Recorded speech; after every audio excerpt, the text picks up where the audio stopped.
Mana Xotinjon aka, haydovchilik guvohnomangiz. Mana bu esa mening bankdagi barcha hisob raqamlarim. Bugundan boshlab siz nomingizga o'tdi. Mana bu esa oxirgi pullarim. Bu ham sizniki.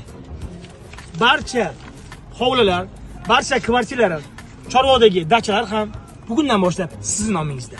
Va eng muhimi, tadam, bugundan boshlab biz siz bilan xotin emasmiz, ajrashdik degan guvohnoma.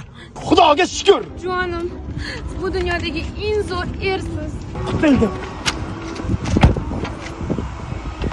Voy, siz menga bugundan boshlab hech kim emassiz. Bu quchoqlashingiz so'nggi quchoqlashingiz edi.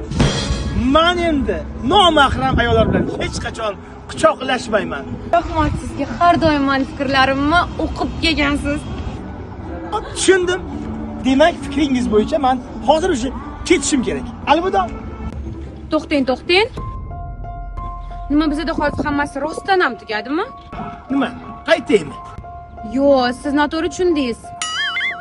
Nima, sizdagi boy, meni o'ylaydigan, sportsmen, mehribon er boshqa yo'lga nasib qiladimi? Tushundim. Ayol makridan falak hayrondir, falak bo'lganiga pushaymondir.